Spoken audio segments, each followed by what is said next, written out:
We are dealing with illegal contraband here, Mallory. What took you so long?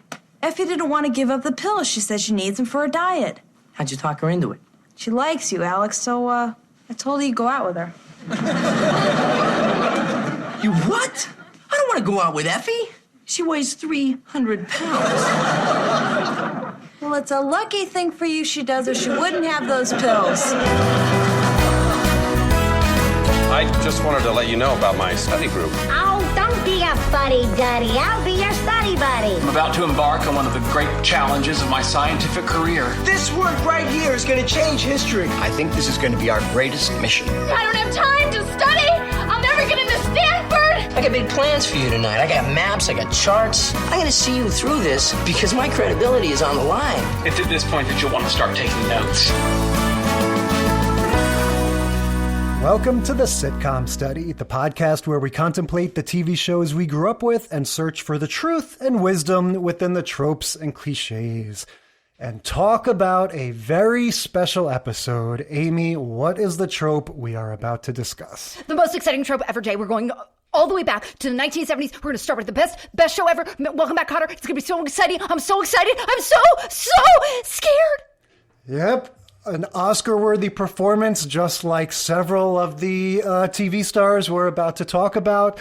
Hooked on pills. We're talking about sitcom episodes in which a character is addicted to prescription medication. I think that's a pretty fair way to describe it. Except for most of our characters, they aren't prescription, right? So around about the late 80s, diet pills started becoming available over the counter, like full-on amphetamine diet pills. So that's why you see some of our characters being able to get them from the drugstore. Get them more easily than others. Okay. Right. I guess the distinction I'm trying to draw as somebody with a fair share of experience with addiction myself is that these are all stories that focus on non-recreational drugs. These are all characters that are trying to in some way enhance their performance or cope with some sort of circumstance. This is something that is different from your normal sort of drugs and alcohol, just say no kind of situation. Right. I think Welcome Back, Kotter is the only one where we're going to see like a proper drug dealer. And these are drugs like that are more like street drugs, but they're doing the same kind of thing that our other characters who are just trying to take speed or diet pills or caffeine pills, depending on the era. Right. So what's our lineup? What are the shows we're watching? We are starting with Welcome Back, Kotter, Season 3, Episode 22, What Goes Up, Family Ties, Season 2, Episode 6, Speed Trap, Saved by the Bell, Season 2, Episode 9, Jessie's Song, and finally, Family Matters, Season 7, Episode 14, Life in the Fast Lane. Yeah. So never mind the fact that we're going to be discussing Horshack, Screech, and Urkel in a single podcast, which has to be an unprecedented event in the world. This has just got to be, one of the critical Mount Rushmore sitcom tropes of all time. I mean, when we invented this podcast and said we're going to go through the sitcoms trope by trope, I think the getting bopped on the head and getting amnesia thing and the getting hooked on amphetamines and stuff, those are the two sort of platonic forms, the examples par excellence of what those sort of cheesy sitcom tropes were. And yeah, I'm almost nervous that we've reached the point where we're going to talk about this. I mean, I think these are all big shows, but let's be honest.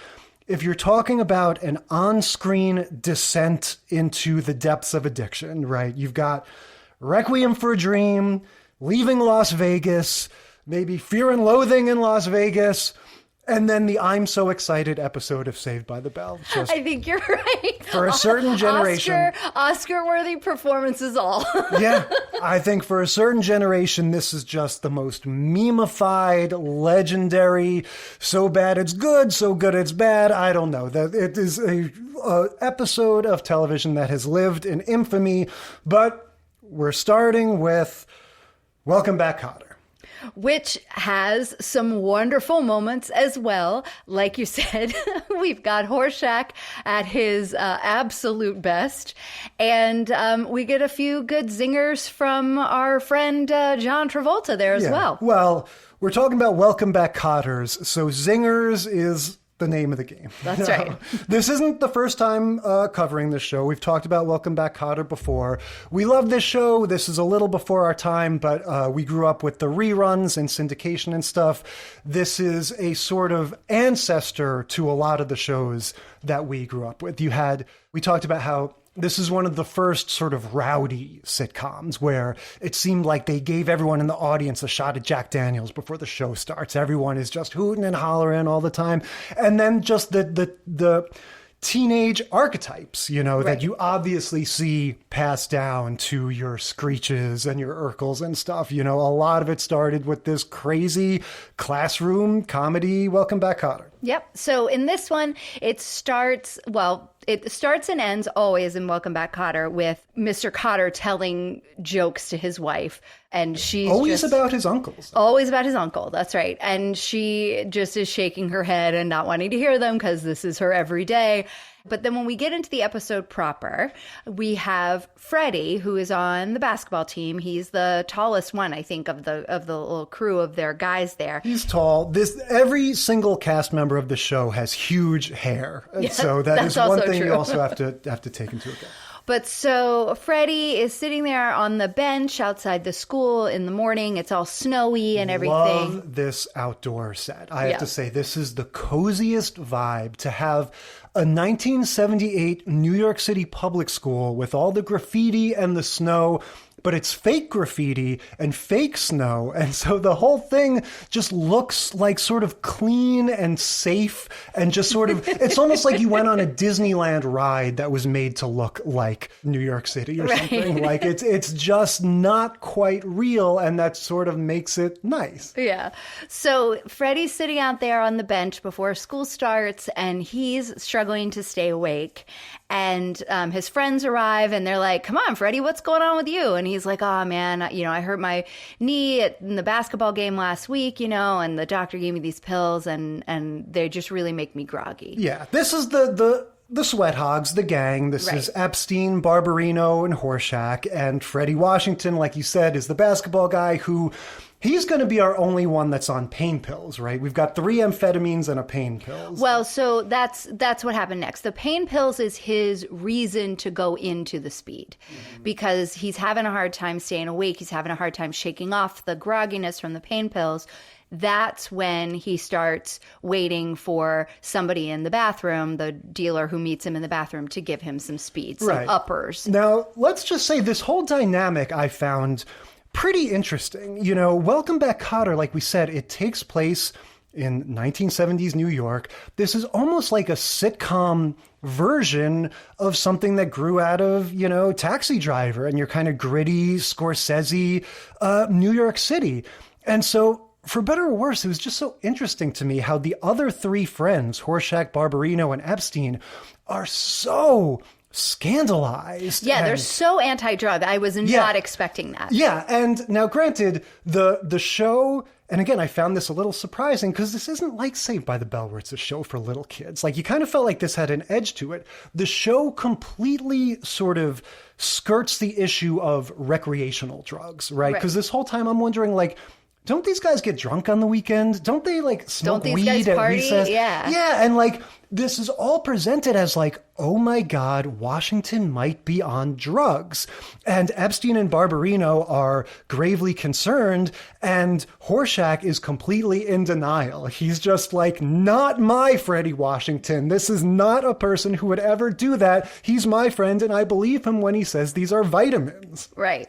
And so they're worried about him because he was falling asleep in the front of the school. Then they followed him into the bathroom. They spy on him in the bathroom, Three Stooges style. Right. Like they make a vertical stack of their heads peeking around doorway. the corner. Yes. Yeah. And yet they're spying on him and they're like, oh my God, we're right. He's using drugs. Right. He keeps them in his shoe. He pulls something out of his shoe. And so that's when he tells Horshack that they're vitamins, not Speed. And so he... Let's clock that, because that's a subtrope that's going to repeat. Exactly. And so he, kind of chases the guys off and says, I don't need you. Don't worry about me. I'm just trying to, this is just to even things out until my knee's better, and it's fine. It's all fine. And then the next cut is we're in the class, and he is now clearly on the uppers in class because he's cutting up and he's being all weird, resting his head on Epstein's shoulder, kind of loopy in the way that Epstein describes later as, oh, you have a downer and then you take an upper and now you're just going sideways. Yeah, and this is a definite subtrope. This is a thing we're going to get in every single episode, is the manic, weird, off-the-wall behavior that kind of makes everybody look askance and go like, uh-oh, something's wrong. Right. So that's happening during the class. This is Mr. Kotter kind of noticed in the morning out in front of school that Freddie seemed tired. Now he's noticing him bouncing off the walls. So he's like, okay, something's up. So he tries to hold Freddie back and ask him. Freddie slips out. Right. And then he holds the 3 other sweat hogs back and is like, what's going on? And they don't want to tell him, but then they do tell him. The way it slips out is, they want to be cool at first and not narc on him. And Horshack says, yeah, Mr. Kotter, he's just got a lot of adrenaline. And then Barbarina goes, yeah, he keeps it in his shoe. And so that's how Kotter finds out, okay, now I'm getting to the truth. He's doing drugs. He's doing drugs. And I don't remember if it's in this scene or one of the scenes that we've already talked about, but Barbarino has one of the best lines in this show when he looks at Horshack, and because Horshack keeps whining, and he's being particularly childlike. He's always childlike, but in this episode, he's being even more so infantilized. Yes. And so at one point, Barbarino looks at him and he's like, you're so stupid. You don't do anything right. I bet you don't even know how to bleed right. Yeah. Yeah. And I just died. I bet you don't even know how to bleed right. Lots of burns on Horshack. I do have to say, though, for my money, he is the best dressed cast member by a mile. I was noticing his ensemble on day one of this show. He's wearing the sort of the cap, I don't know what you call that, but a nice sort of knitted hat. He's got this really, really long striped scarf. Yeah, it looks like a Gryffindor scarf. Yeah, and then this almost like Fidel Castro type sort of olive colored work jacket type thing. And he looks cool as long as he doesn't open his mouth. I'm like, this guy would fit right in modern times. He looks less, sort of cringy than all of them do. So I was noticing his wardrobe. Shout out to the wardrobe department. I was noticing it in the scene where, so the next thing that happens basically is Mr. Kotter tries to confront Freddie in the bathroom. It doesn't go well. Freddie's like, get out of here. Well, we can't just gloss over that because that's another major subtrope. Okay, well, so what I was going to say about the wardrobe are the pants when Horshack has his big scene later on. He has the best jeans. I mean, everybody's always constantly in denim in this show. Yeah, and but he flared. Has great, always flared denim. But he has great, really stonewashed, really light colored jeans that have brown patches on each of the back pockets. Yes. I was like, man, his butt looks great. I guess what I'm saying is I want to be Horshack at you least want to dress sartorially. Like a 70s nerd. Yeah, like arguably the most annoying TV character of all time, maybe. Okay. Anyway, so Kotter in the bathroom, Freddie in the bathroom, drug dealer comes in, sees the teacher and is like, oh, catch you later, Freddie, and checks out. So basically, Kotter has screwed up his drug deal. But what I just want to point to is the subtrope that we have with all of these episodes, which is the confrontation and the Oscar moment where the person who is hooked on drugs says some version of, get out of my face, man, get out of my life. I can handle myself. You can't tell me what to do. I got it under control. Exactly. Yeah. And this one, I think, doesn't quite live in the annals of history as some of the other ones do, but it definitely is starting that pattern. Well, and I kind of dig, speaking of Freddie's acting in that way, I dig him from the beginning. Mm-hmm. From the beginning, he's got he just keeps rubbing his face and rubbing his nose. He definitely is picking up on these addict behaviors that are out there in the universe or whatever. He's like rubbing his mouth and everything. And so he does a good job with the tweaking kind of aspect of being in need. And then we also get, I think, his final sort of rock bottom incident. We don't get to see, we get it described to us, Les Nessman style, the same way we got the falling turkeys described to us last time. We have the principal, or maybe he's the dean or something, comes in and explains, he says to Kotter, what the hell is wrong with Washington? And everyone's like, what do you mean? What did he do?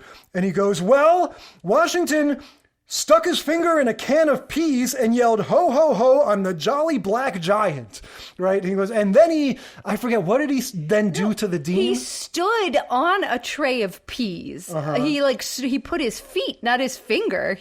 There was peas on a tray. It says, I have in my notes, he stuck his finger in the peas. I thought he said he put his feet on the peas.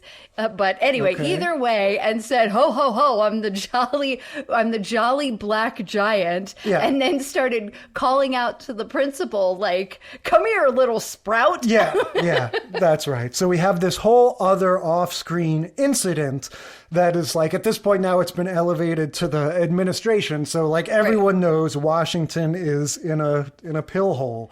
So Kotter says to the sweat hogs, you can't help Freddie anymore. It's been a whole week of his addiction. He says so he needs help, he needs professional help. Right. He needs, because again, sitcom land, right? Well, that's the thing. It's been a week. What Kotter is suggesting, I think, is a real life solution. He's not, he doesn't get as far as actually explaining a scenario. So the friends all go, okay, Mr. Kotter, right. And then they leave, and then out in the hallway, they go, we're not going to listen to him. We're going to do our own extremely sitcom-y solution, which is to pretend to be drug addicts ourselves. Pretend to be drug addicts so that Freddie will go, aha, I look stupid. They pulled this move on Charles in Charge all the time, where they would go, Jamie's joined a cult. What we have to do is pretend to be brainwashed by cults ourselves, and then she'll see how dumb we all look. It's that same thinking, that weird reverse psychology is that's how you solve everything. That's how you solve, and it almost works. Well, it does work because they because it's not all fake. Right. So what has happened, again, off screen that we don't see is that Horshack has gone into the bathroom to get some of these same vitamins from the drug dealer. Right. Still does not believe any of the hearsay that Washington is a drug addict. Exactly. Has been very angry at his friends for not believing Freddie in the first place. And so he goes and he gets the same vitamins and he comes out of the bathroom and he is flying high. But that happens to be at the same time that Epstein and Barbarino have decided that they're going to pretend to be high. So all three of them are doing their own little thing. And Barbarino, again, his beautiful little acting moment, he has decided he's going to bend over, hunch over and look down at his hands and do this little gimme, gimme motion and just look at his hands when he's doing it and be like, gimme drugs, gimme drugs. That's his way to be a drug addict. So we get this him just, John Travolta just kind of walking across the bottom of our screen going, gimme drugs, gimme the blocking drugs. is very funny because they'll have other people talking to each other and then just have him drift through the frame. I also like that before he even got started, he says to Epstein, this pill popping stuff's bad for my boy next door image. Right. So we got to get this charade over with fast. Because I have the boy next door image, to which Epstein is like, if you're the boy next door, I'm moving. Yeah, but it was true though. This was at the time Travolta would be on, the magazine covers and everything.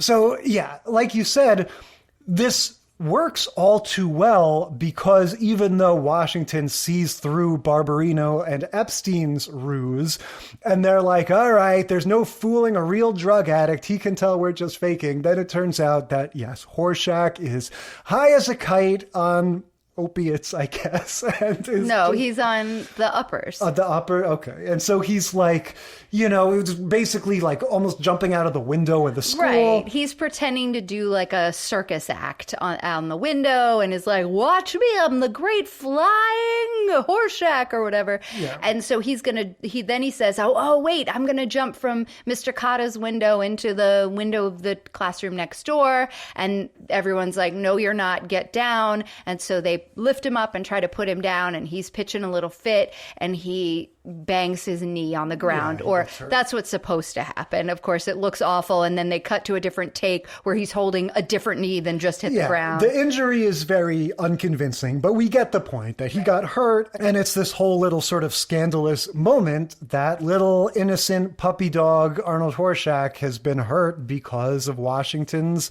irresponsibility. That's right. And so Washington feels really bad, and Barbarino and Epstein just kind of yell at him. They're like, he did this because it's your fault. It's like that commercial we used to watch, right? I learned it from watching you, Dad. Yep. Except in this case, Dad is my basketball playing friend at school. That's right. My good friend, Freddie Washington. So that's kind of what it was, and Barbarino was sort of playing the mom, like, he learned it from you, Freddie. And then they pick up Horshack and they walk him to the nurse, and Freddie's kind of left behind to feel sorry for himself. And then Kotter comes in and they have a conversation, and this has got to be the most sober, serious conversation Gabe Kaplan ever had in his life. This guy that gets a standing ovation every time he walks into the room and just says any stupid joke to his wife. And so he's got to play it so, just so serious. And, I guess Washington says, I guess I let everybody down. You let yourself down, Freddie. And Freddie says, yeah, I guess I'm pretty dumb. Well, you're not dumb if you know you need help, Yeah. So it's the most serious you ever see Mr. Kotter. And then Freddie goes, here, will you flush these for me? And he's like, better if you flush them yourself. Yeah, and that's the end of the episode. Obviously, thunderous applause, standing ovation, let's get the Emmys on the phone. This was going for all of the serious stuff. Yeah. So look, in terms of tracking the trope, it's all right there. I think the big difference, like we said, is that this is the only one that starts out with pain pills. Right. And it's a different sort of route to the addiction. All of the other ones, I think, are going to start with some sort of I have an idea of how I can solve this problem of mine. Whereas this one, if anything, I think it bears more resemblance to all the horrible shit that's going on in the real world now, right, with the saturation of pain medication and stuff. I think it is a little bit more about what really happens, because in this case, Freddie is addicted to both. Mm-hmm. He's, dealing, he got addicted to the pain meds, but realizes he's not functioning well on them. So he's taking the uppers so that he can keep taking the pain meds because they make him feel good, which is craziness. But that's what happens to so many people. And in the rest of our episodes, it's all just the speed. And like you said, it's oftentimes the instigating incident isn't an injury that you're taking pain meds for, like it was in this case. The instigating incident is often, I've got so much to do. Right. Pressures of life. Or I'm trying to lose weight. Yeah. So in that sense, it's different, but still a ton of overlap. Just thinking about all those confrontations, the thing of the one friend saying to the others, hey, everybody, I think so-and-so's using drugs. And everyone going, oh, no, don't say that about my friend. Same exact thing we're going to see in Saved by the Bell. And then again, the one-on-one confrontation that ends with the storming out of the room, and then the wacky manic behavior, and then the crash, and then the sort of, lesson tragic learning. Yeah, the misstep, mm-hmm. the rock bottom, as it were, Horshack banging his knee. But yeah. That's what sent me to rehab, guys. Horshack banged his knee. Yeah, pretty much. But yeah, it's all right there. So much for Welcome Back, Kotter. Let's move on to Family Ties. Season 2, Episode 6, Speed Trap. Yep, so this is our first time covering Family Ties on the podcast, but we are no stranger to this show. This is, I would argue, maybe the best family sitcom of the 20th century. I am obsessed with this show. You'd be hard-pressed to get me to agree to a different family sitcom that was as good or at least had as strong of a first 2 seasons as this series. Yeah, and I think I could speak for both of us when I say that when we kind of bristle at some of these shows that have that toxicity and that sort of feel bad vibe to it, where it's like everybody hates each other and we're supposed to laugh at all the mean shit that everyone says to each other.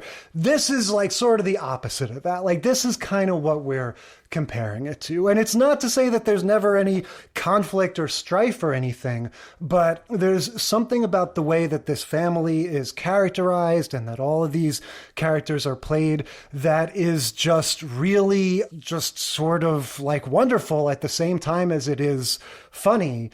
There's a lot to say. Opening thoughts on Family Ties in general. I mean, Family Ties is fabulous. Michael J. Fox is hilarious. You can watch, I mean, we have talked about Spin City on the podcast, so you can see just like the origins. This is before, we're still, what is this, season 2? So this is still before Back to the Future. Yes. He's a little star. Like, you can just see it. It's so apparent. And especially in the scenes where he's playing opposite of Justine Bateman or the little sister, even Tina Yothers, he is light years ahead of them in terms of acting ability. Well, what I've discovered since we started watching this just for fun, because of course, I would have said at any point in time, Michael J. Fox is this amazingly charismatic actor. But what I see now his superpower is, specifically with this character, is that because he's playing a character that is sort of fundamentally like a little mean or heartless. Let's back up for a second. The whole concept of the show is it's like the reverse of All in the Family, where instead of having the conservative older generation and the younger children, now you have what happens when the hippies grow up and their kids, or at least one of their kids, is a Reagan-type conservative. And it's kind of interesting to contemplate the hippie generation was sort of the first time where you had the whole identity of that generation was wrapped up in youth and revolt and counterculture and everything. So what happens when they grow up and they're the authority figures? Well, maybe you get this weird reversal where your son walks around the house in a tie and talks about, trickle-down economics or whatever. Yes. So all that wind up is to say that Alex P. Keaton is this character that, really, he's got to say things that are mean and heartless. He's got to make fun of people sometimes or espouse things politically. Exactly. He can be very misogynistic, and he has all of these weird gender roles that he ascribes to. Like, he doesn't want his younger sister in this episode watching The Miracle of Life. He's like, no, the stork brings the babies. Turn off this smut. He says, long story short, is he says horrible things. And Michael J. Fox has this way of doing it that you always know he doesn't really mean it, or he thinks he means it, but he doesn't. Like, he just has this affability and this childlike sense to him that it's like when a little kid calls grandpa old or something. And so everybody chuckles because it's a little kid. It's cute. It just doesn't have the bite to it that it would coming from other people, some of the things that he says. And then just the way that he shows these negative emotions when he's exasperated, when he's angry, when he's upset, he just has these ways of playing all of those moods that are very funny and entertaining. Yes. And then you see those same things in his movie careers, whenever, you see those same notes that he sort of tried out in Family Ties showing up in Back to the Future and everything. Yeah. And so where we are in Family Ties, we're sort of the beginning of season 2. This is episode 6. The show has become a star vehicle for Alex P. Keaton. First of all, Alex P. Keaton was an ad lib he did in episode 1. He did not have that middle initial, but he ad libbed that, and the audience roared. And that was when the casting director and a bunch of these other people who were like writers on the show that didn't want him were like, oh, okay, I guess we're sold because he's so funny. So he they've been writing more and more for him. He is supposed to be like a senior in high school, I think, at this point, and he's like a parent in the family because most of his interactions are kind of happening with the adult actors because he's on their level. Well, one thing I wanted to remark about this episode, and a lot of them, but it really kind of shines through in this one, is the relationship between Alex and Mallory, the siblings. And it's really nice. Like, they have each other's back in this way that, like, in several episodes that are just like, and I guess it's like this with siblings. It was like this with my brother and me, where it's just like, you have to have a united front, because like mom and dad are going to be united, right? So we have to be on the same page too. And so, yeah, as we get into the specifics of this Speed Trap episode, I was impressed with both of them, with the way that they kind of like, they never really, like, they question each other, but at the end of the day, like, they will always do what the other asks them to do. Right. They're super supportive in this episode in a way that, like, shows them as having a sibling relationship where they have each other's backs. But in other episodes, we absolutely see them, you know, like, getting digs in on each other in a loving way. You know what I mean? It's like, oh, you're so controlling, Alex. You know, oh, you're so dumb, Mallory, kind of stuff. That was one of my favorite lines at the beginning of this one. You know, we start with Alex. He's late for dinner. He's saying, this week, every second is precious. I've got my midterms, right? He's drowning in schoolwork. He needs to talk to Mallory. He says he needs her help. And so Mallory says, oh, right. do you want me to write one of your term papers for you? And he goes, this is no time for jokes, Mallory. This is not time for one of your jokes, Mallory. That's exactly the kind of line that, like, that's not that funny. But the way that Michael J. Fox says it, it is that funny. Right. And the audience does laugh. So this is where we see that he is going to ask, or he asks Mallory for her friend Effie's information, or he wants Effie's diet pills. He's like, hey, does your friend Effie still take those diet pills? Now, there's a whole Rosencrantz and Guildenstern, there's a whole other story happening with Effie, this character we never see, who's apparently 300 pounds, that Michael J. Fox has to prostitute himself to, right? He has to agree to go on a date with Effie to get her diet pills. Right. So he can use... And because he's taken her diet pills, she's going to be hungry on the date. Right. So, yeah. So we never get to meet Effie, but it's funny that she's just this sort of punching bag. Like, she's just this plot point that is invented for this request. And we also get another, like, invented plot that never happened or that we didn't see, which was Mallory tried one of her friend's diet pills a while back and didn't, and because Alex was like, well, didn't you take one? And she was like, yeah, but I didn't like it. It made me feel all weird. So I decided not to do that, you know, and you have to be careful. Yeah. So that was like, I was like, she had a run-in with diet pills? Well, we never heard about that. I think that makes sense, though, because what they're trying to say in this episode, and I think this is a running theme with Alex P. Keaton, is that just because you're a very bright kid doesn't mean you're smart in every way. And this is another subtrope of this topic, is the idea of like, oh yeah, I know people get addicted to that drug, but that won't happen to me. I'm too smart for that, right? Those people are dumb. And that's something that I can say from real life experience that, yeah, that's what you think. And part of it is because of movies and TV where you see some wino or some drug addict passed out on a park bench and you go, oh, I'll never do that. And you don't understand the way that these things mess with your mind, so that it's not about like what you do or don't want to do. You can't function unless you take the pill. You can't stay awake. You can't experience pleasure, whatever it is. But as a 16-year-old, you know, young Republican, he doesn't understand any of that. All he knows is, I need something that'll give me more energy. Right. And coffee isn't going to cut it. I need more than that. And that's what we hear Jessie Spanno saying too, just trying to get through this tough time with this stimulant. And so Alex convinces Mallory. She gets them for him. She doesn't want to give them to him. He's very straightforward. Again, I was impressed by this whole approach. This is the opposite of Freddie Washington, right? This is not being sketchy. This is not hiding it in your shoe. This is just going to your sister and saying, look, these things, they speed up your metabolism so you can get a little more done. I need it, so please acquire it. And I might not even take them, but I want to have them just in case so I can push through. And that's how he convinces her to give him the pills. And then she leaves and comes back with them later on or whatever. And then he does take them. And then we get just sort of a series of amazing Michael J. Fox is already full of energy. So to see him playing frenetic energy to the highest degree is lovely. Yeah, we're going to get a tour de force there. But before we even get there, I just want to point out another one of his amazing sort of superpowers.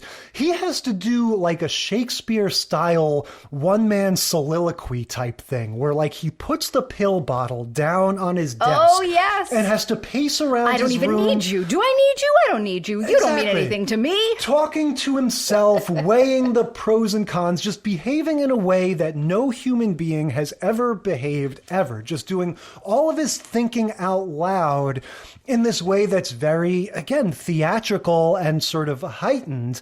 And you believe it. You don't believe that would really happen exactly, but Michael J. Fox just has this way of playing all of that it's just so entertaining and fun that you're not sitting there thinking why is he saying this out loud? Right.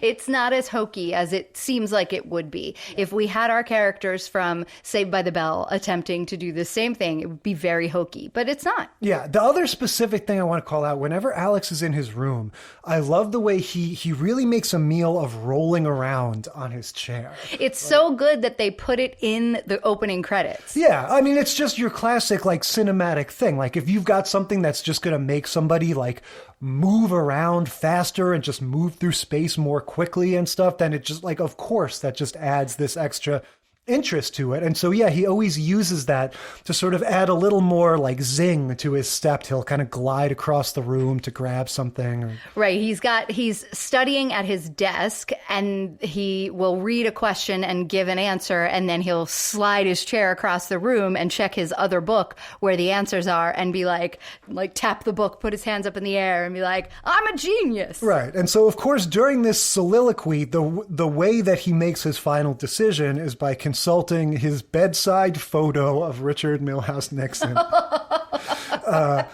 And yeah, he says, he asks the photo, what would you do? Right. Well, he said you wouldn't do anything illegal. Oh, yeah. Right. Because you wouldn't do anything dishonest.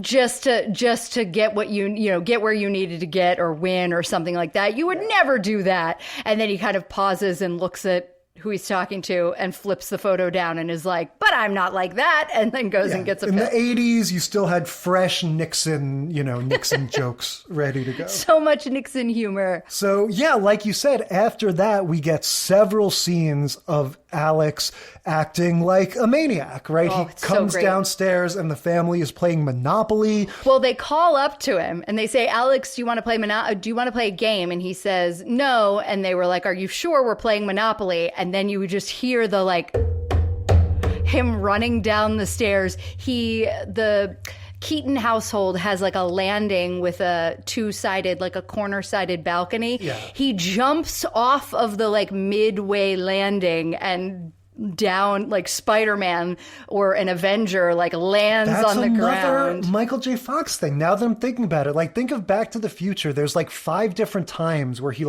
hops over the hood of a car and lands like an Avenger. Yeah, or jumps over a counter or hops onto a seat or something. Yeah, he just... You're welcome, Marvel. You stole it from Michael J. Fox. Yeah, this Monopoly scene is amazing. It's Jennifer, gets on a spot that she doesn't like or something happens, so they say she can have a do-over. And then Alex he is stands apoplectic. up, He's he what? quotes page 4 of the Monopoly rulebook. And he goes, this is a sin against capitalism, right? And storms out of the room. Yeah, and so you get lots of scenes like that, right? Just him basically making no attempt to conceal his mania. His extra energy. And then we get a bunch of funny little one-liner from the family where at one point the dad is man, Alex has really had a lot of energy lately. They're on the phone with a neighbor and he's, resown the neighbor's gardens cleaned out the entire neighbor's garage. We're sorry he had to break a window window to get in there to do it because he noticed it on his walk home. He's cut out a skylight in the roof of the kitchen, and they're like making some mention of that's, making a skylight watertight is really difficult, but he did that one night. He has his moral stand against the fertilization video that the mom and the sister are watching. He says, I will not allow this smut in my house. And he they're trying to show you there, because that's one of the later ones where it's like, it's not just extra energy now, like his mood is starting to crack and he starts to get into a fight with his mom over this silly, fertilization thing that he thinks is porn, and the sister needs to think babies come from the stork up to a certain age. But I just want to stop for a second because we're heaping all this praise on Michael J. Fox, but also the parents are pretty amazing in this too. And I especially like Michael Gross is his name, I think. He's, in addition to being the dad in Family Ties, he's the star of 7 Tremors movies. He's the main character. Kevin Bacon is the main character in the first one. And then when he left the series, Michael Gross took over, took the helm of Tremors 2 through 8. But anyway, he's got that amazing, Bob Fosse, Jack Skellington type body where he's super skinny and lithe. And the way that he reacts to things, that's sort of he's the perfect complement to, we're saying how Michael J. Fox can be sort of evil, but we kind of love him for it at the same time. And then you have the dad, Michael Gross, being always a little angry, but the anger is cut with confusion. And he's always got this reaction of what is this? What is going on here? How am I going to have to deal with this? It's just fun to watch him react to Alex's antics. Yeah. So Alex does a great job on all of his tests and term papers. And the big thing that is coming, though, at the end of this long week that's going to be so busy is the test that is for the state scholarship. Yeah. So he's got to go take this big test that's going to say whether or not he's eligible for a state scholarship to any of the state schools, I guess. And that is the other thing that he has to keep studying for. So he's run out of pills and he asks for more. Mallory doesn't want to give them to him, but she already had kind of gotten them and they're in her purse, but she's been freaked out by the way he's been acting and how he's been getting in arguments with the mom and how he's just been running around the house and doing a million things and painting the walls in his room and just all sorts of stuff. This has obviously got to stop. You have a problem. And he's like, no, I don't. And then this is the part that is meant to be this big deal, that they're really trying to play it as a big deal. And it never hits right for me. That's funny. Just kind of a bummer. I disagree with this. Really? Go ahead. But so they're in the kitchen, Mallory and Alex, and they're having this argument. And Mallory sort of looks over at her purse, kind of indicating that's where she has the pills. And he runs over and grabs her purse and starts tearing through it to get the things. And she's scandalized. What are you doing? She's acting like she's being attacked. She's like, Alex, stop it. You would think... You can't do that. That's a breach of mine. It's a breach of privacy. And she's just screaming and screaming. And he's just digging in her purse. And he's like, fine, whatever. And walks out. And she's left I feel like we're supposed to feel like this was a big deal. And I was just kind of shut up. That's funny. I didn't think it was, I was like, he went in your purse. He's your brother. He's annoying. That's what they do. I didn't necessarily think that going into her purse, regardless of whether or not that is as big a deal, I thought that the way that the actress played the violation was really effective. And yes, but I just don't think that was a violation. I was like, do something else. I think the scene succeeded for me in showing you that, again, like we said, because they have this relationship, Alex and Mallory, you didn't think he would do that. You just don't think that he would actually physically push her aside and say, you know what, I think I'm stronger than her, so I'm going to just get the pills from her. from her bag. And so the fact that he does that and she reacts as though he's reaching into her asshole to get the pills. Like she's just very so freaked violated. out. She's really But upset. again, it didn't play to me as like, I'm going to laugh at it the way I might with Saved by the Bell. It did play to me as like, she truly felt like she never thought he would do that. And it's an unforgivable thing. And it's like they the only definitely reason... played it that way. I just was like, I wish that the thing of it was like, I wish he had knocked her down. And then I would have been like, okay, See, I don't know. I understand why you're so upset. I think to me, it's more effective to think like, if I ever thought you would do that, I wouldn't have kept him in my bag. I would have hidden them somewhere, you know? So to me, it's a more subtle and sort of like realistic violation to say like, I trust that you would never have done that. And so in a sense, that's worse. I connected with it as like, in her world, that was like the worst thing you could do.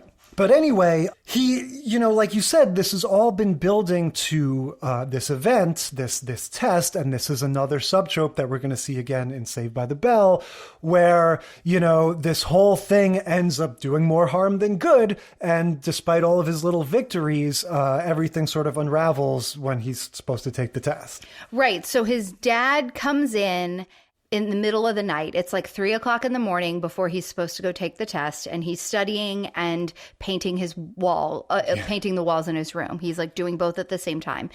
And his dad is confronting him, goes over and opens the windows to the backyard in his room and says, Alex, did you dig those trenches in the backyard? And he's like, oh yeah, I was trying to like put in some irrigation system or whatever. And he's like, what are you on? And he's like, nothing. I'm not on anything, you know, whatever. And then we get that confrontation of, you know, I'm fine. I'm managing it. You don't think I can manage it? Well, fine. And he takes the pills and he throws them in the garbage can. And then, you know, and so we get that. And then he says, you know, they sit down to have a heart-to-heart because the dad was like, I know what these things do. I used them myself. Yeah. And he's like, well, if you use them, what are you giving me such a hard time for? And so they sit down on the bed to have a heart-to-heart, and Alex like passes out. Yeah, this is one of those things. I feel like this happens a lot on Family Ties where the dad starts giving, you know, the long speech. And Alex passes out, you know, after a sentence or two. And so I think the notion is like, okay, well, the little guy's tuckered out, so we'll leave him alone. Yeah, he covers him up with a blanket, you know, figures like Alex never oversleeps. Alex always has an alarm. It's fine. He'll be fine. He's very responsible, and leaves him to sleep it off. Yep. And then we get the next morning. It's debatable, but I think this is supposed to be our Oscar scene or our Emmy scene for Michael J. Fox. We've already had a few. You know, this is like his Malcolm X or his, you know, Schindler's List. This episode on its own could just be put in for contention. But yeah, the mom and dad both come in and are like, Alex, your test started an hour and a half ago. You're still asleep. And we get total stupor, you know, he can't find the door. He's like a baby. Well, he is like trying to wake up, trying to get his things together. And then he's like, wait, I need to wake up, and like dives for the garbage can to get the pills and can't get them. And that's when he bangs his head on the filing cabinet. Like, I'm so stupid. I never miss an alarm. Oh, and he gets up and he like runs over and he runs to the wrong side of the room. Cause like, it's a symmetrical sort of window shape behind him. So he runs to the wrong side of the room and he's like, where's the door? Yeah. He's so discombobulated. Yeah. And so, we get the total sort of breakdown, you know, and they say basically don't bother going to the test. It's too late. And he sort of collapses. The mom says, remember how you feel right now, which is a very true thing with addiction. You've got to just really like kind of pay attention to all those sensations and how horrible it is. And it's another sort of like, gee, I guess you guys were right. I guess I shouldn't use drugs. Well, and he tells them everything that happened, and then Mallory comes in. Oh, yeah. And that's kind of what got me thinking about that whole sort of like how nice their relationship is, because he's like, Mom and Dad know about everything. And she's like, oh, they know I got you drugs. And he's like, well, not that. He's like, I didn't tell him that part. And they were like, Mallory, what? And then she comes clean for her part in it. And Alex is like, she tried to stop me every single time. and, you know, I'm really sorry. And then he apologizes for going into her purse and making, like, you know, manipulating her basically into getting him pills over and over again. And then, like, of course, the last, like, kicker joke, because we have to end on a joke, is that he still has that date tonight with Effie. Oh, Effie. Yeah, of course. Someday we'll get Effie's song. But yeah, in terms of tracking the trope, again, all of those confrontations, all of those sort of Oscar-worthy moments and the big freakouts and everything. And yeah, again, I personally relate to this angle of, like, intellectualizing addiction and sort of going, like, especially as a younger person, saying I'm too smart to have issues with drugs and I can get all of the benefits and none of the consequences if I just kind of play my cards right and just continue to be smart. Right, because I'm using this, I know I'm using it as a drug, so I'm doing it explicitly in this way and this way and this way, so that anytime I'm ready to just turn that part off because I know I don't need it normally because I'm amazing, I can. And then that's what drugs do. They don't ever let you feel like you're back to normal without them. Yeah. And then I guess the only other thing maybe to say in terms of this cliche evolving, you know, if you had at the time of Welcome Back, Kotter, it would still, I feel like, be kind of a new thing. I mean, I'm sure there have always been, as long as there have been sitcoms, there have been do-gooder episodes and stuff. But I feel like that would be before the point where it was a cliche to have, like, a very special episode? Yes, to have a sitcom be tackling drug abuse. And then I think this Family Ties one, we're watching the cliche really take shape. This is the taking of, because the after school specials definitely existed in the 70s. I think what I'm talking about. So this is like the taking of the after school special and kind of plopping it into these sitcoms. Absorbing them into the DNA of these family sitcoms so that we will not only entertain, we'll give you a little something to think about, you know, and we're one notch away from going, you know, if you would like to learn more about drug addiction, visit your local library. You know, like, I feel like that's the road we're on with this Family Ties. Yes. I guess what I'm trying to say is that, like, Family Ties is so good that you're seeing the way, like, it not invented, but maybe the same way John Carpenter's Halloween kind of took the Hitchcock stuff from yesteryear and, like, packaged it into this much more digestible, popular thing. I think Family Ties took all these ideas floating around, the after school specials and the, you know, Reefer Madness type things and the family sitcoms, and created this system where almost every episode could be a different life lesson or be a different issue that the modern world or that a modern family would face. But they do it in a way that's kind of believable. And it's like, sure, when you take a step back and you go like, gee, this one family had this survey course of, like, every single problem that could possibly have happened to an American family, it starts to seem weird. But in the individual episodes, it doesn't. Because, like I said, they're grounded and realistic and characters are well played and everything. And that's how you get, you know, the stuff of the rest of the 80s and 90s where it's just a bunch of cheesy lessons and morals and speeches. Yeah, I mean, I think not right away, though. Like, even that Webster episode that we covered, where the burnout episode where Webster set the fire, and that was a very, like, teaching moment for kids who were watching that. You know, like I said, definitely had the conversation with my parents about not playing with matches after watching that episode. That's 84. This is 83. Yeah. So, you know, this is kind of all happening. I think a lot of the good sitcoms at the time are doing exactly what you're talking about. They're kind of taking those ideas, starting to put them in and say something in the context of their show about how you might handle this as a family. And then once a few good ones do it, then all the bad ones start doing it, and then it becomes stayed. Right. On that note, moving on to Saved by the Bell. So Saved by the Bell, this is season 2, episode 9, Jessie's Song. So this is the iconic, everyone has seen it, everyone knows about it, caffeine pill addiction episode. Yeah, totally. Now, we should say that that is the case for a specific age group. And I have to kind of remind myself that, like, not everybody was born in between 1978 and 1983 and watched Saved by the Bell every single day after school, and then again when the new ones came out on Saturday mornings. Yes, but this scene is so ubiquitous. Like, the memes now, people still use it, and the young folks still use this. But meme. I guess what I'm saying is, if you asked me to personally perform a one-man show of this entire episode verbatim, I could do that. Whereas for people older and younger than us, it's like, oh, that was that cheesy show from the 90s where the girl has the crazy breakdown. Right, but most of us don't have your encyclopedic knowledge of Saved by the Bell. So, Saved by the Bell, we've talked about it before. This is, even though it's an NBC show, it sort of mirrors the rise of Nickelodeon and the sort of Disney Channel. This is stuff, we're starting to see the beginnings of stuff made only for kids and no interest in entertaining the rest of the family. And again, it was a Saturday morning show, just like Silver Spoons. Yes, it aired on Saturday mornings and then again in ubiquitous syndication after school.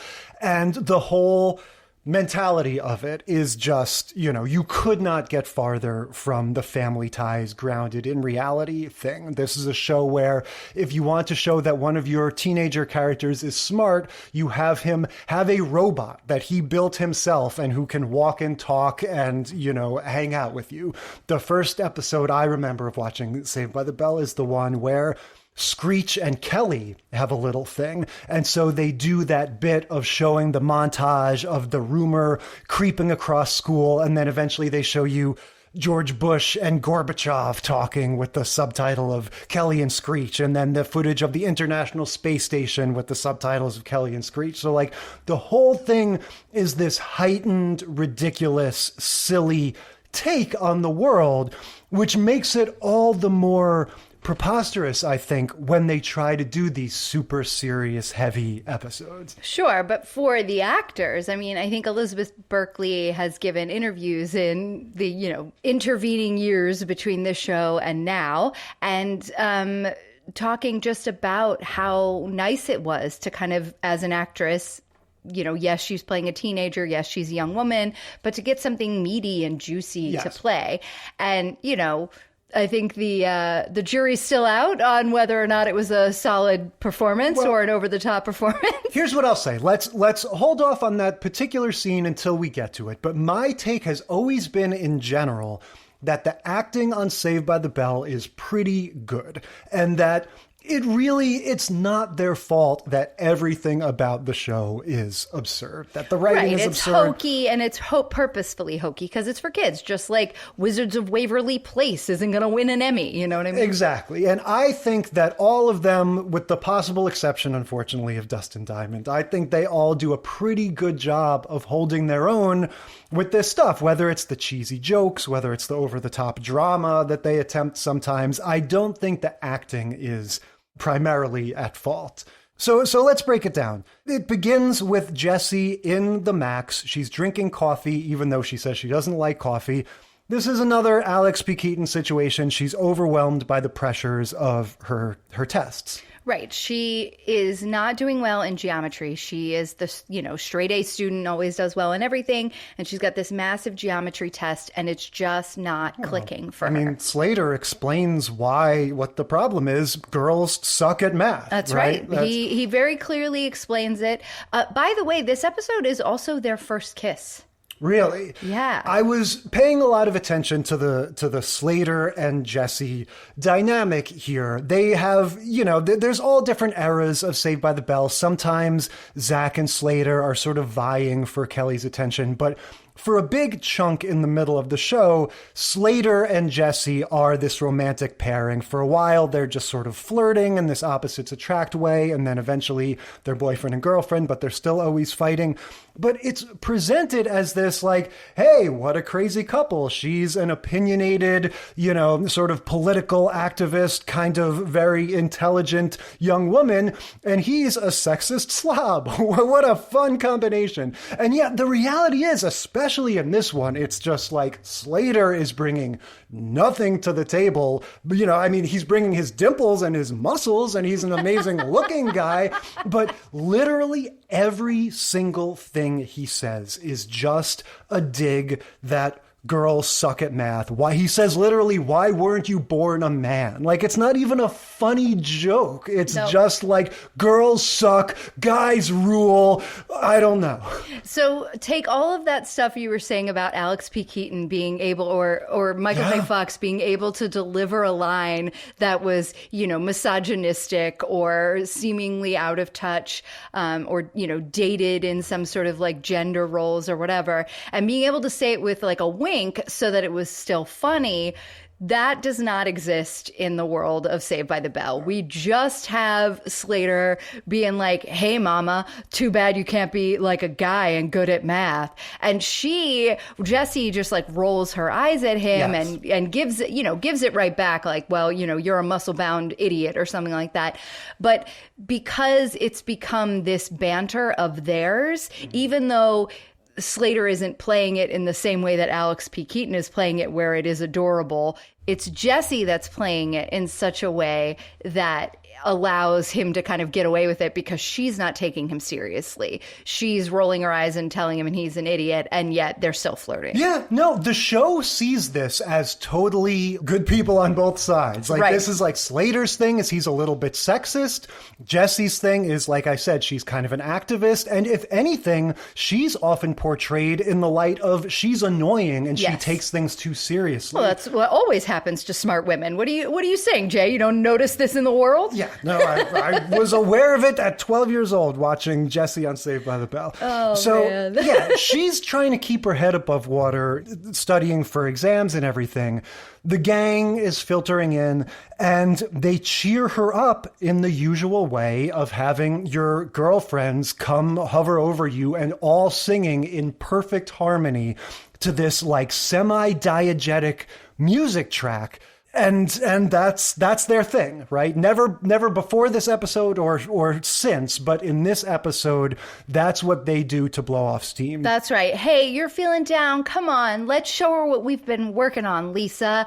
And then they start singing, tonight's the night we're gonna make it happen. And they're all like harmonizing and stuff. And the guys are like, what? Oh. Yeah. This is the first of 3 songs we get in this episode. We should mention, of course, in addition to all the drug stuff, Saved by the Bell has all kinds of different musical expeditions. Sometimes they're a band called Zack Attack. Sometimes they're a doo-wop group called the Five Aces. In this particular case, the 3 of them... The 3 girls. Right. They're not a band yet because Zack has not invented them, Phil Spector style. So yeah, this is establishing that Jessie is being pulled from all sides because in addition to having to prepare for all of these midterms or tests, she also has this like amateur singing thing, which so far hasn't been a big deal, but it's going to become a big deal when they record a demo tape against their will because of Screech in one of his most famous disguises. Exactly. Yes, Sinead O'Connor. So Zack at the Max, when they do their little like impromptu harmonizing thing, says, my dad knows a record executive and he's been looking for a girl group just like you guys. Maybe I could get you guys an audition. And Jessie says no. And the girls are like, oh, come on, Jessie. It's no big deal. Like, let's do it. And so I guess Zack sends off their information, but they don't have like a tape that they're sending off. And he sends off their pictures and the record exec is interested because they're hot. Yeah. Now, to be clear, I'm not sure if this is before or after the time when Zack sends their pictures to a modeling agency and also against their will, like starts them in careers as models. This is something that Zack likes to do, to just sort of submit He likes to hook his friends up with all sorts of entertainment gigs. Submit them to various agencies and organizations. As a side plot to whatever else is happening. But this is a jam-packed episode. Yes. So then the record exec says, I'm interested, give me a demo, right? Yeah, exactly. Yeah, they need to make a demo. And so I feel like this is almost as infamous as Jessie's breakdown. Right. You know, their solution to everything in Saved by the Bell is disguises. And right? we have to record the girls in the locker room. Yes, these people are not capable of recognizing their best friend standing 2 feet away from them if they're wearing a funny wig or glasses or something. And so, like I said, this is one of Screech's many disguises, but I think one of his most beloved. He goes into the girls' locker room with this, you know, he's dressed as an old lady, and when they ask him what his name is, he says Sinead O'Connor. And it's just a funny joke, I guess, that he couldn't think of anything else. This was when she was super famous. He's doing an Irish accent as well. And then he says to the girls, like, oh, you know what I like to do, lassies? When I'm sad, I like to sing. Yeah. So he gets them to, again, all sing in perfect harmony. He says, why don't you go ahead and sing into my broomstick and pretend like it's a tape recorder? Into the mop handle, perfectly normal yes. request. Just sing into it like it's a microphone. Right, which I guess it is. I guess he has a microphone hidden in his the joke. mop handle. And yeah, I don't know like what the other, you know, aspiring girl groups are that they're competing against, that this, you know, surreptitiously recorded demo with no backing music or anything in the locker room is good enough for this, you know, so far unseen record executive to say, yeah, story checks out. Let's move to the next phase here. So between the demo and the pictures, the record exec says, that's it. We want to do a music video with you. And so there's a lot happening here. So now they're on board with making a music video. At some point, Zach tells them that the name of their band is Hot Sunday. That's right. You have now become Hot Sunday because you needed a name. They all just immediately are on board. No, I mean, like, granted, it's a pretty good name, but it's just like nobody questions him at any point. Like, they have no input in the fact that this group even exists, in what its name is, in whether or not they're recording demos. Like, they're just girls, Jay. Yeah, they're just along for the ride in a man's world. Well, Zach refers to them as my girls at one point. Right. He says, my girls are singing tonight. Again, the Phil Spector of Bayside High, Zach Morris. But yeah, hopefully doesn't end up murdering anyone, though. I think it's before they get to their music video, Jessie sits down with Mr. Belding, who's eating lunch in the Max by himself, right? Because this is, you just always have to love that Saved by the Bell has like their 3 sets, like the hallway, the classroom, the Max. Like anything that happens in this world has to happen in one of these 3 places. It can happen in a locker room as well. That's They true. can move the lockers from the hallway set and make them into a locker room. So Mr. Belding is eating lunch by himself in the Max, and Jessie sits down and talks to him and says, you know, this is a thing for her on a lot of episodes. She needs to get into Stanford. You know, this is part of the intro of the clip I pulled for the beginning of our podcast. That's right. I never get into Stanford.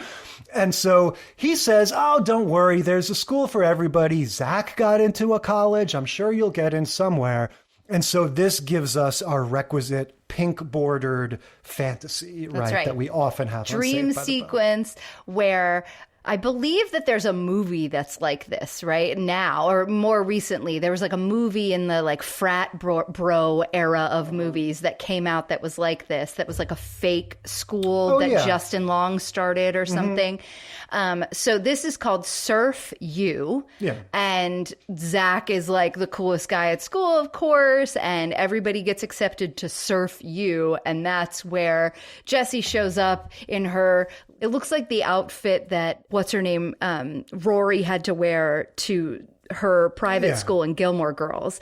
So Jessie shows up in that, ready for her first day of college, ready to study, and everybody's at the pool. Yeah, it's just, you know, exactly what you would think. She's having this fantasy where she's dreading that she couldn't get into anything but this, you know, crazy college. I feel like this was a play on those movies in the 80s. They would always have like Ski University or Surf University, and it would just be like a ribald sex comedy with a bunch of young people. It's a party school. Exactly. And she's bummed that it's not an academic institution, and that's what she wanted to get into. And so the only school, because she couldn't pass geometry, that would accept her was Surf U. Yeah. I just find it funny, you know, one of the other times we were talking about Saved by the Bell, it was the pink bordered fantasy about about Screech's mom having dropped dead of the shock that he lost her, he broke her statue or whatever. But in both cases, they always have to make sure that Mr. Belding comes in at the end. That's right. Dennis Haskins, he doesn't get a lot to do sometimes in these episodes, so they're like,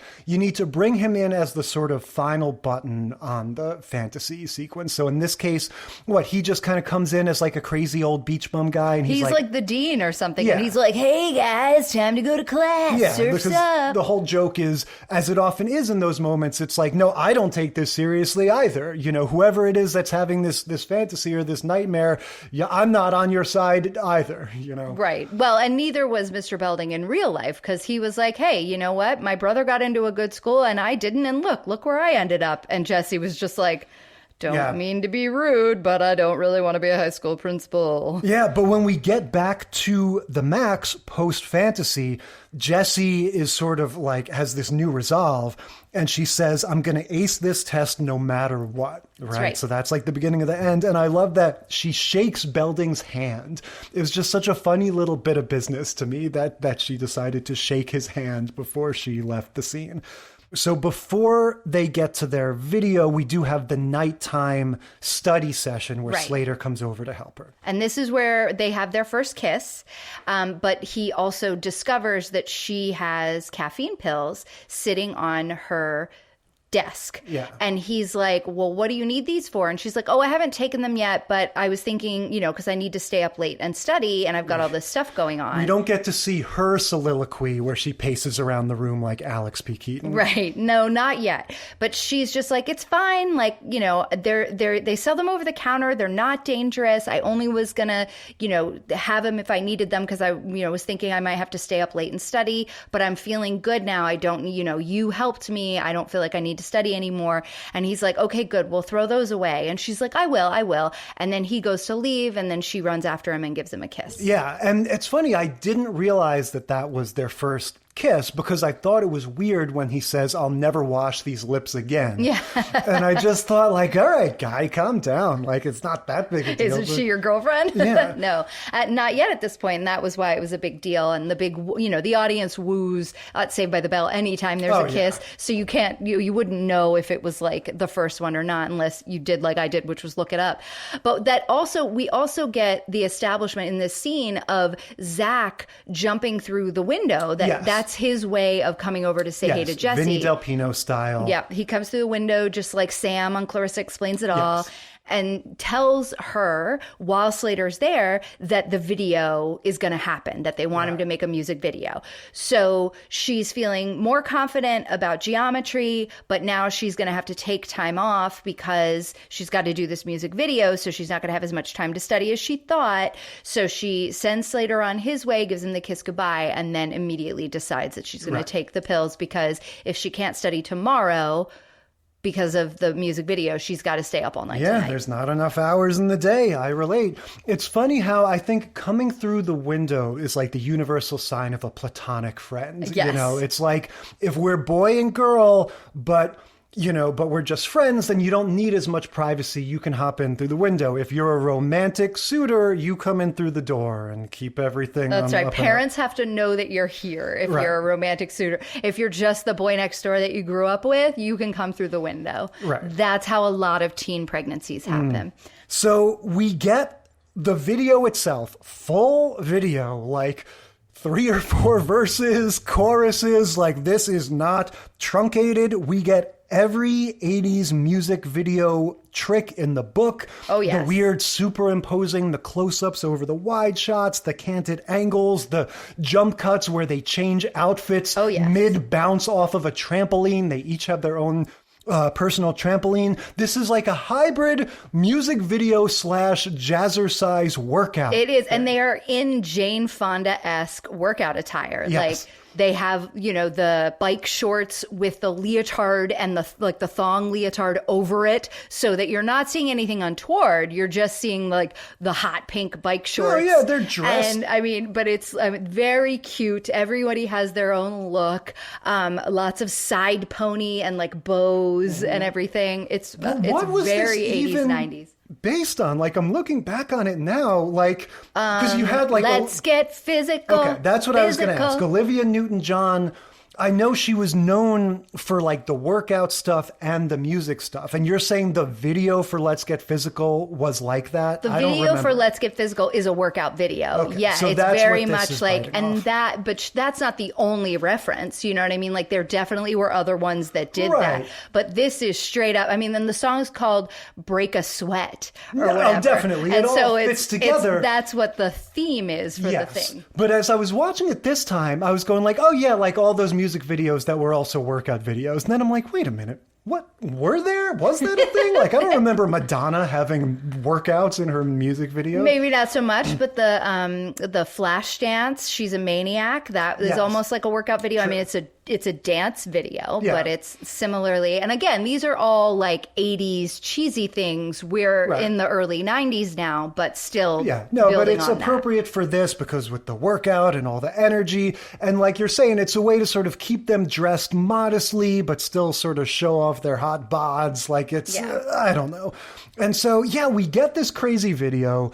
By all means, you know, if you're not familiar with this, you just got to watch the, you know, look Watch up and Hot, enjoy. Hot Sunday or whatever on YouTube. And this is a original composition. Yeah, like I don't this know put this your mind song to from it, a- go yeah. for it thing. Yeah, it's like the same 5 words over and over again, but this isn't like I'm so excited where they're co-opting It's a Pointer it for the Sisters show. song. Yeah, no, Right. this, not that I know of. I think that I haven't heard this anywhere but here. Okay, and so now we're back at school, and this is where we start to get the overlap with stuff like Welcome Back, Kotter, where you've got Slater trying to consult the other friends, you know, telling Zach, what do we do here? I think Jessie is getting hooked on pills. Right, because now he does find them in her locker, right? After she said she was going to throw them away. And this is where we do get the scene that we see from like Freddie mind your own Washington business. and Alex P. Keaton. The like, you know, Slater, he asks if he can borrow a pencil or something. And she's like, oh yeah, it's in my backpack. He reaches into her backpack and her locker and feels the pills and is like, what the heck are these? And she's like, I believe this is what you were looking for. How dare you? You know, like, whatever. Why don't you just mind your own business? I need to stay awake and study. You know, I'm fully in control of this. You shouldn't be snooping, you know, kind of blows him off. And he's a little like, crap, what do I do? Yeah. So he tells Zach. Yeah, who says they were probably vitamins. So Zach is full on casting himself in the role of the Arnold Horshack. We also get that there's a lot that goes on in like 2 minutes here, because even in between those two things in my notes, I have the manic midpoint. We have the part, again, just like every that's other right. episode, where Jesse is going, it's going to be great. It's going to be awesome. Come on, guys. Yeah, yeah, yeah. And everyone else is like, okay, good, I guess. Yeah, because they go to do a rehearsal because they're going to have a live performance at the Max that night. And then also, I think the geometry test is like last period or something. Yeah, she takes her test, Yeah. unlike Alex. Yeah, so she takes her test. She finishes it like right away, you know, right before she goes in for the test. She's like, yeah, everybody, I feel so ready for this. I'm so ready to go. The square, the hypotenuse, and blah, blah, blah. And like, you know, just lists off the Pythagorean theorem correctly, not like the scarecrow does it incorrectly and was Roz. And she's like, I'm ready. I'm so ready. Woo. And then they have rehearsal right after school at the Max, and it goes well. And she does that thing of like, yeah, it's going to be great. We're going to be amazing, aren't we? Woo. And everyone's like, yeah, Jess, we're ready. And everybody goes home to shower and change. And Zach says, okay, I'll pick you up on my way. We can just ride together. Cause like, you know, apparently they live next door to each other. And she was like, okay, see you then. And then the next scene we get is she's asleep on her bed, not having showered, like in the same clothes from the rehearsal. And Zach jumps through the window. Yeah. Into iconic television moment. Yeah, no, I mean, this is very similar to the Alex scene, but again, she didn't miss her test. She's about to miss the performance. She's all groggy. And then, of course, you know, she says something, oh, I have to get ready, I have to change or whatever. And Zach says, well, there's no time for that. And that's where she starts going, there's no time. There's never any time. There's no time to study. There's no time to learn the music. And she just starts breaking down. And again, I would say, as much as we clown on it, like, she's doing what she's supposed to do, and so is Zach. She does a good job. I know. People make fun of it, and like I said, jury's out. But I was impressed. You don't expect these kids. I mean, they're in their 20s, but you don't expect people on shows like this to have the best acting chops. She did a good job. It was effective. I'm so scared. Yeah, she starts, of course, that's the most famous part. She starts saying, I'm so excited, and then it turns into, I'm so scared.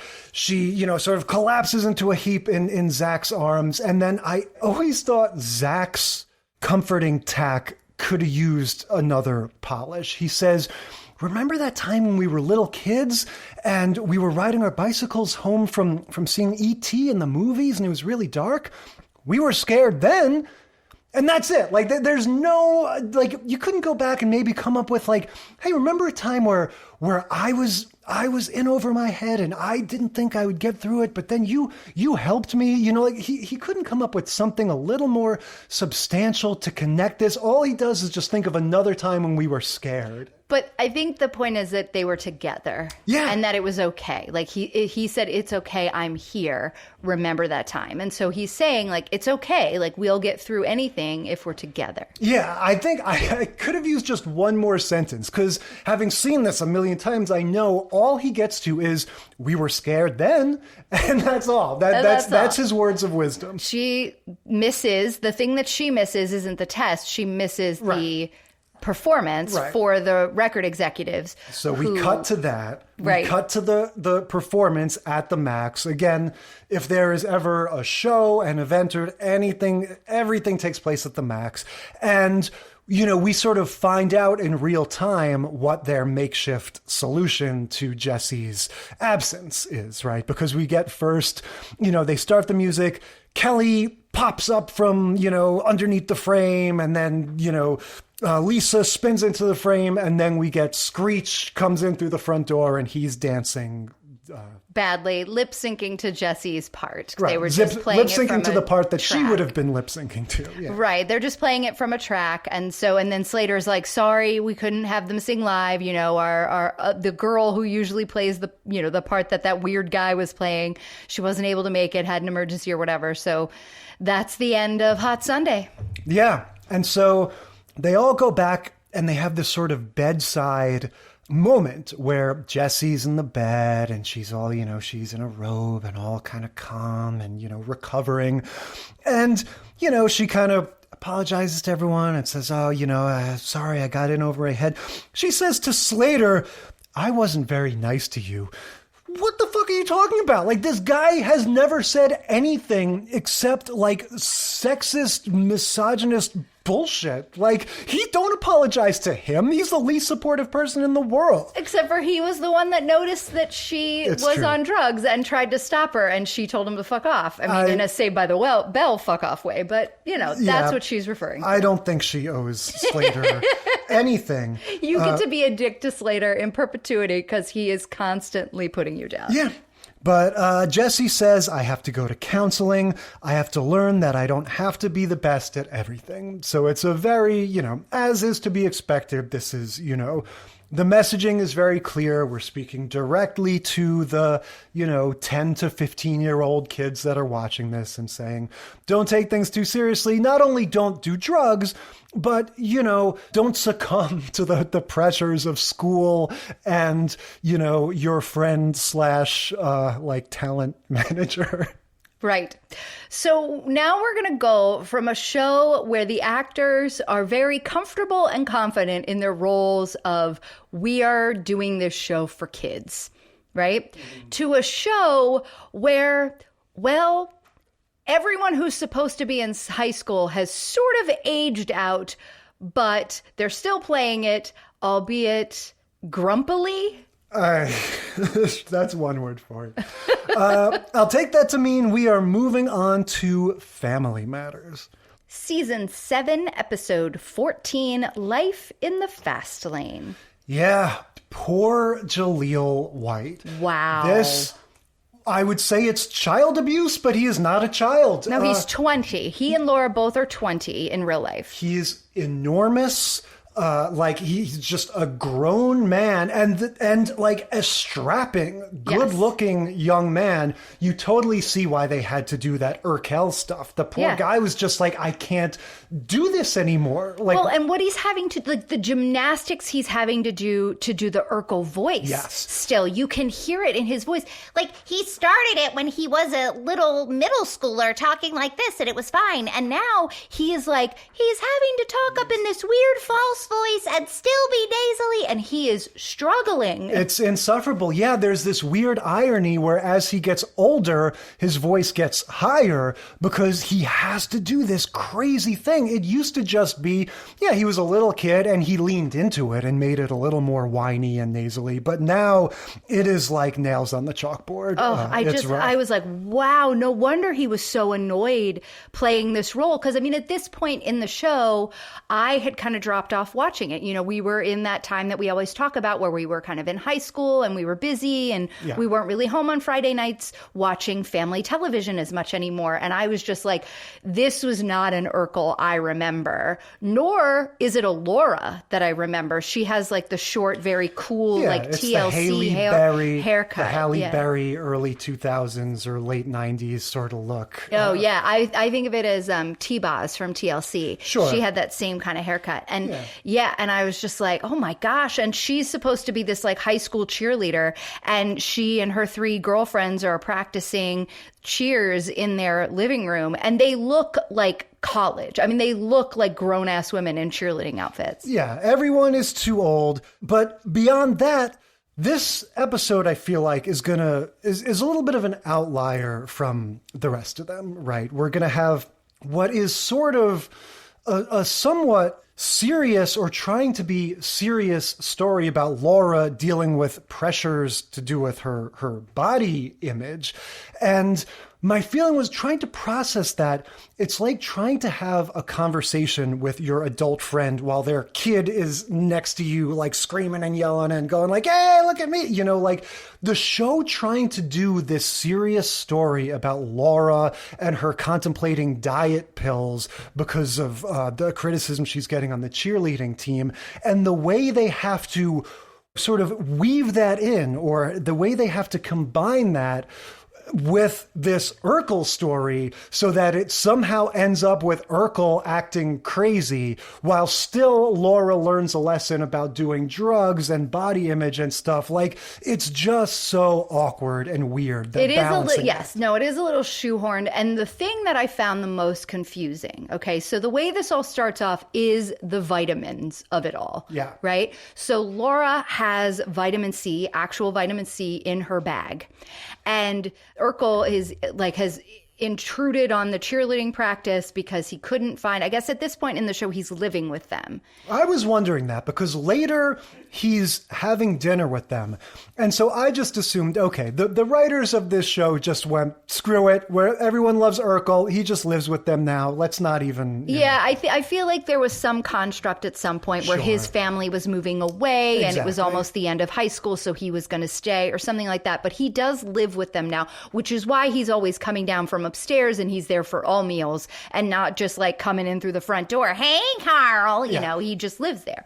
So he comes downstairs because he couldn't find the vitamin C upstairs, and Laura's like, oh, I had it in my backpack, just grab it. So, and he's like, oh, thanks, I got to chase these germies away. And he takes a bunch of vitamin C, and then in the next scene we see him, he's all hyped up. He's acting really weird and hyper at the dinner. They're having dinner and he's eating and he's like, well, hang on. And he's got mashed potatoes all over his face and he's acting so weird. And I was like, wait a minute, are we already in diet pill realm? But no, we weren't. He just gets a pep from vitamin C, which he explains later on when he goes down after the diet pills have replaced the vitamin C in Laura's backpack. He's like, can't wait to get my pep from my vitamin C and get rid of these germies. And he takes a bunch of the diet pills. And then the over-the-topness is even more over the top. But it was so confusing to me knowing going in that I was going to be watching a show about some type type of pill reaction and seeing it happen first. I'm getting confused before now. The pills came into play. I was like, what? What's happening? Yes, I don't remember all of these twists and turns. But yeah, it stands to reason that Urkel on vitamins would be just as weird as a normal person on hard drugs. But yeah, the crux of this is going to be that at the living room cheerleader practice that you mentioned, the 4-person cheerleader practice, the cheer captain she has issues with all of them. She's like Big Red in Bring It On. She's a bossy, critical cheerleader, and she has issues with Maxine, the friend. Maxine's skirt is too short, and the other one has some problem, and Laura is too fat. She says, you can't be the top of the pyramid anymore. You've gained weight. Right.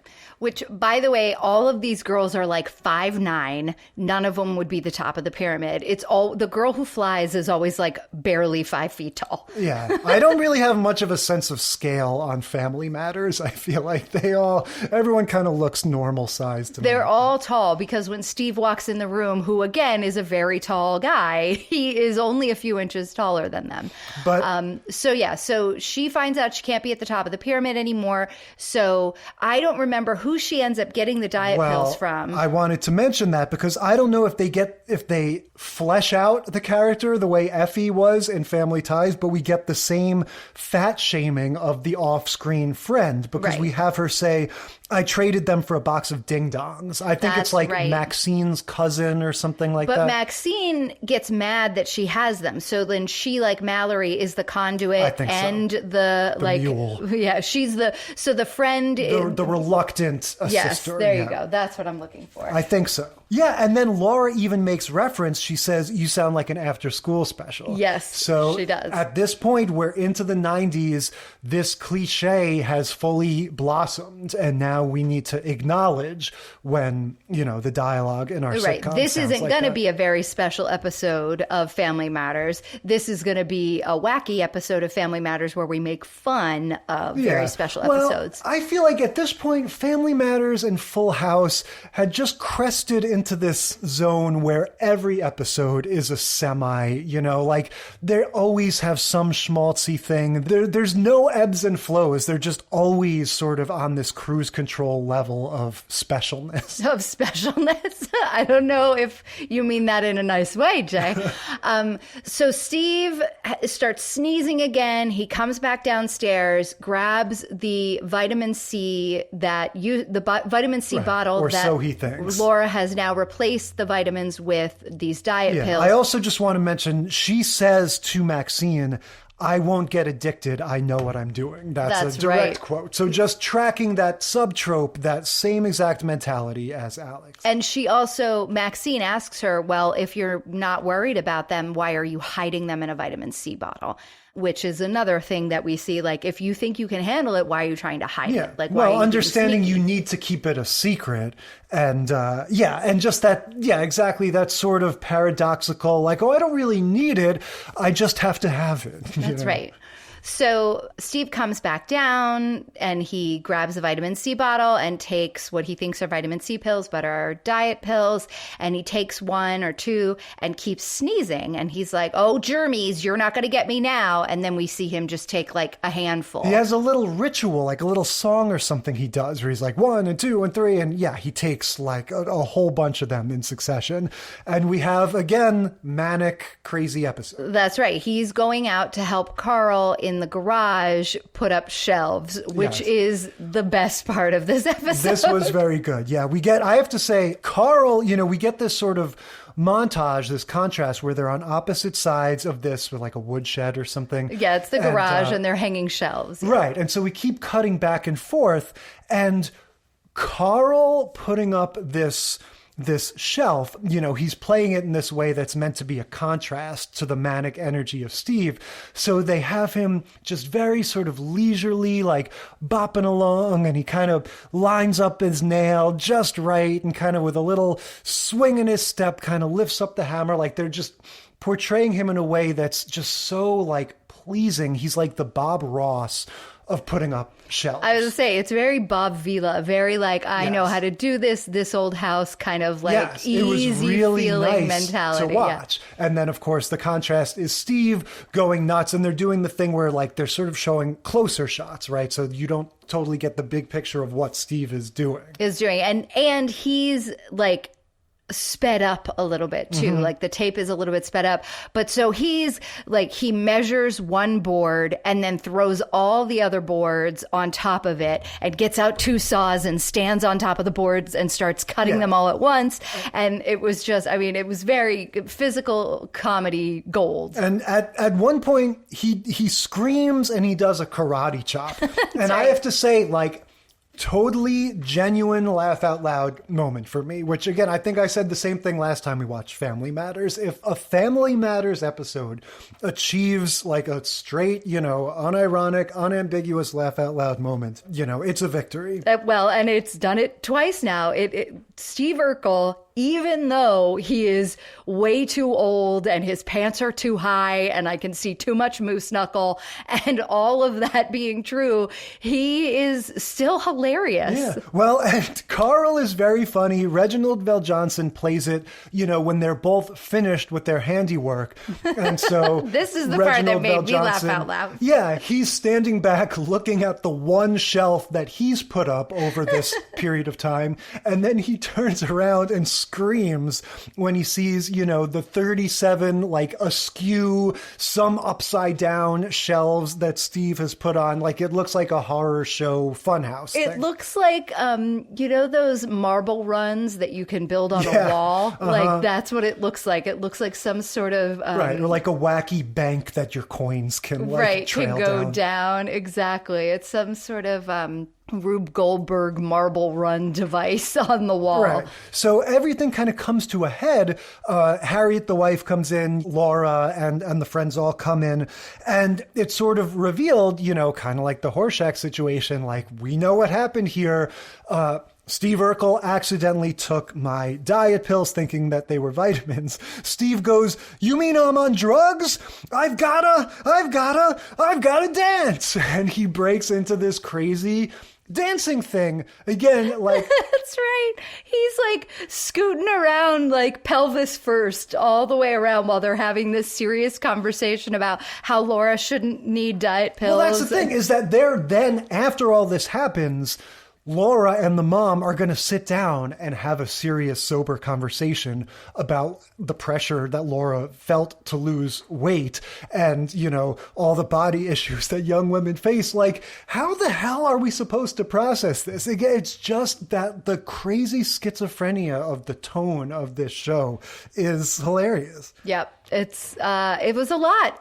But look, Urkel's funny. I mean, you can't go wrong. You got a winner there. So yeah, we get the heartfelt speech. Harriet has her anecdote about Jimmy Thomas. When she was a young girl, she was called stupid, and it became a self-fulfilling prophecy because she didn't believe in herself and she didn't do well. This is usual sitcom tripe, right? You're not fat. Get that, out of your mind. Just believe in yourself, whatever. Again, it's hard to take any of this seriously when 10 seconds ago we were watching Steve Urkel like do the moonwalk through this, garage. Well, and also this is a conversation you have with your young teenage daughter, not your very like adult looking 20-year-old daughter. Sure. I mean, look, you could have that. You could have issues like that at any time. You absolutely could. Yeah. But like I said, they are so much older now. Yeah, definitely. That it was off-putting for most of the episode. Yeah. And so the last scene is, Laura is sort of keeping Steve company. He's in his little nightcap, watching TV late at night because it's like, okay, he's through the woods in terms of his manic episode, but he's not going to be able to get to sleep for a while.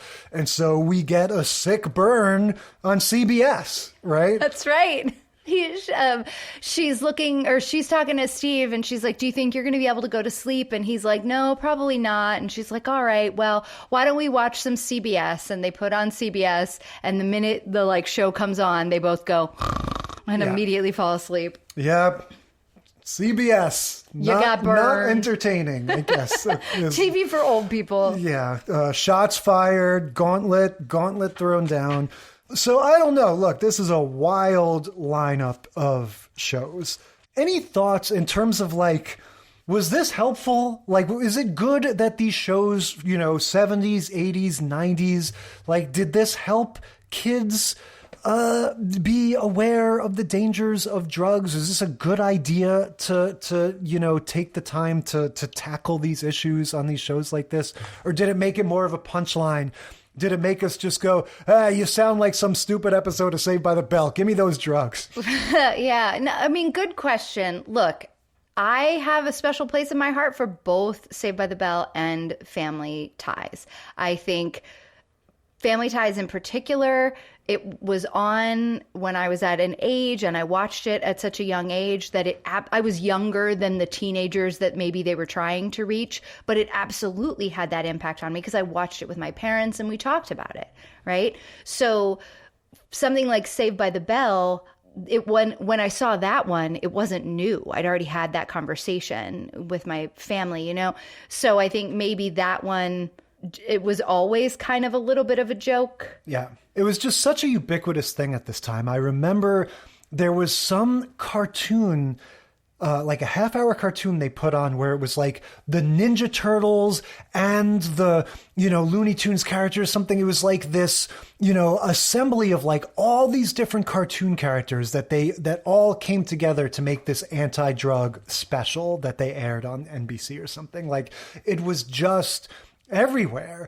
And yeah, who's to say, societally, you've got the whole aspect of it of, all the crazy, the people that ended up in prison wrongly because of stuff like this. That's probably a little much for us to get into. I could say for myself, when I finally realized as an older teenager that not everything that they told us about drugs was true, I feel like I swung hard to the other side of the pendulum. And I think that maybe it would have been a little more helpful for me if some of the stuff that I was exposed to when I was younger was a little more even-handed, instead of being so cartoonish about like drugs are going to turn you into a raving maniac over the course of a couple days. Jump off of a building if you get on drugs. Right. Yeah. And so once I realized that wasn't true, I think I did have a hard time sort of coming to terms with what the truth was about that stuff. About that. So I don't know. I mean, first of all, we've talked about this before, but like my family was always having like family conversations about that kind of stuff, whereas your family was less communicative, having, 3 boys and just your mom. I don't know, like my family, me and my mom, we are talkers. And so we always just kind of talked about everything. There was always a conversation. So maybe that was some of it. My parents were also pretty like liberal about that kind of stuff. They were like, you're going to drink when you're in high school. We know you are because we did. Just call us and we'll pick you up. Don't be stupid. Don't drive, So it was like I wasn't the kid that didn't have a curfew. I definitely had all those rules, but I also had these like, it was always, you might get in trouble, but you should still tell us and it's fine. And it was always like in that realm of things. So I don't know if that played into it at all, because I definitely was like dabbled, but I was never interested in anything more than like pot, like I never was interested in taking pills or putting needles in me or snorting things or anything. Like I was never interested in any of that stuff. Yeah, which kind of goes back to what we said at the beginning, where this is a particular kind of drug use that this trope is addressing. It's not the fun drugs, which we'll get to in some other way. Episode. So entertainment-wise, in terms of the shows, I don't know, like the Saved by the Bell has the biggest cultural footprint with that I'm so excited thing. But to be honest, for me, that episode's a little bit like the Stairway to Heaven of Saved by the Bell episodes, like everybody knows it. It's not necessarily my personal favorite. The Family Ties one really, for the reasons we talked about with the way that they characterize Alex and Mallory's relationship and the way that he's so straightforward with her as he's getting more and more shady and unraveled, and their crazy confrontation, and just acting wise, again, even though I really have no issue with Elizabeth Berkley's whole freakout scene, to watch Michael J. Fox play that whole arc from the contemplating of the drugs and the asking for them and the ups and the downs and the crazy breakdown and everything. And, the parents reacting to it, like that kind of takes it for me as just the MVP of the hooked on pills trope. I would tend to agree, although I really enjoyed, I am not as much of I don't have Saved by the Bell memorized the way you do. So yeah, it was a joy for me to be able to go back and watch that Saved by the Bell episode. I completely forgot that it was the same episode as all of the music thing with the workout video. I mean, I knew that there was something else going on and there was some singing, and that's why she was singing the I'm so excited, I'm so scared. But I did remember all of it. And I was like, oh my God, this is in that episode? And this Saved too? by the Bell is kind of like Seinfeld in that way, that a lot of times the one where that happened is also the one where that other thing happened. Yeah, it was a lot of fun to go back and revisit that. But no, I have to agree, Family Ties by far was the best. And look, as awkward and as weird as it was, getting to watch Jaleel White's old Urkel in the garage scene was so much fun. Yeah. And once again, shout out to Horshack's scarves and his whole ensemble. So much for Hooked on Pills. What are we talking about next week? Next week, we're going on a romantic getaway with The Dick Van Dyke Show, Season 4, Episode 27, Never Bathe on a Saturday. Kate and Allie, Season 5, Episode 15, Almost Married. Mad About You, Season 1, Episode 14, Weekend Getaway. And Martin, Season 3, Episode 24, The Romantic Weekend. Yep, Romantic Getaway is next week. Hopefully by then we'll be recovered and mellowed out and our system is flushed and we can rebuild our lives.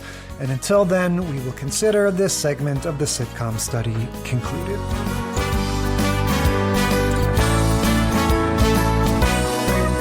Thank you for listening to the Sitcom Study. Tell us what you think or share your own TV tropes and topic ideas by sending a self-addressed stamped email to sitcomstudypodcast@gmail.com or find us on Facebook or Instagram. And if you like the show, consider leaving a rating or review on your podcast app. It helps us boost those precious Nielsen ratings. The Sitcom Study is recorded in front of a live studio dog.